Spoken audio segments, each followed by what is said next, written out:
مساء الخير. النهارده معانا استاذ علاء اسماعيل. هنسأل حضرتك كام سؤال النهارده. اول حاجه، فكرت تكمل برنامج الدحيح ولا لا؟ او عاوز تكمل معاه؟ الصراحه ما بعملش برنامج دحيح، انا بعمل لا، ما انا عارف متحف الدحيح. انت فكرت تكمل تعمل متحف برنامج؟ دحيح. او فكرت تعمل برنامج الدحيح نفسه؟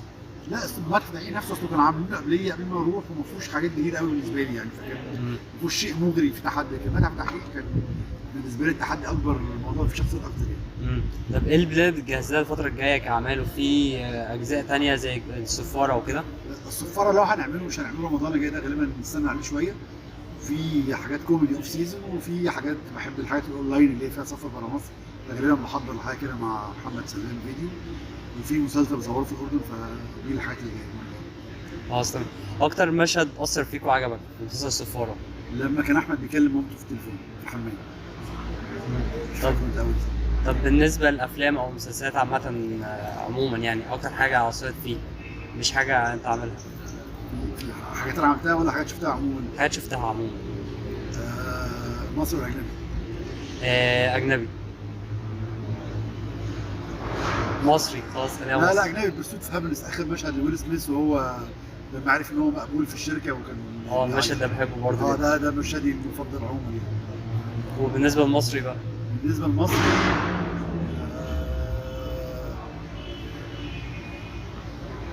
يعني مش فاكر كتير.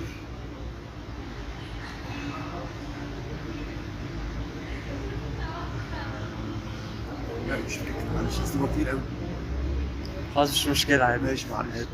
آه طب علاقتك بأحمد أمين إزاي اتعرفتوا على بعض أو كده؟ احمد امين، يعني احنا في كليه واحده في جميله، وقابلنا بعد ما خلصنا الكليه. حد صديق في النص منه كان، انا كنت بصور واحمد كان مدير مجله باسم، فكنا بنعمل مع بعض حاجات كده، وقررنا نعمل مع بعض حاجه اسمها فيلم اليوم الواحد. وبدأ عملنا فيلم اسمه حاضر مع متهم، اول حاجه عملتها انا هو في حياتنا. كنت انا الكاتب والمخرج والمونتاج والمصور، مش عارف شفته ولا لا. البداية دي. لا بس كان فيلم حلو جدا. الفيلم ده فجاه كسر الدنيا، لقينا منى الشاذلي بيكلمنا ويوسف فوده وكل البرامج، واتشهرنا بقى بعديه. اسمه حاضر مع متهم، عجبك قوي على اليوتيوب. لا، ما عداش عليا، ممكن أشوفه. لا شوفه أكيد. هتتبسط قوي قوي قوي. لو مسلسل كان نفسك تخرجه؟ مسلسل كان نفسي اخرجه الكبير طبعا. اشمعنى يا كبير؟ الكبير انا بحب احمد مكي جدا، والفرايتي بتاع الممثلين اللي معاهم بحبهم كلهم يعني، فظاظ جدا. هو اصلا بدايتك كانت ايه بالظبط، او بداية كان في فنون جميله. اه كنت برسم، وبعد كده فتحت شركه دعايه واعلان، وبعد كده جيت يعني بعد فتره طول الوقت كان نفسي اصور. كنت بصور دوكيومنتري لنفسي، وانزل الثوره والحاجات دي.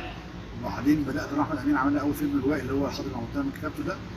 وبعدها بقى عملت البلاتو والكوميدي والمسرح، واخدته مسرح، ولغايه لما عملت السفاره. بس كده.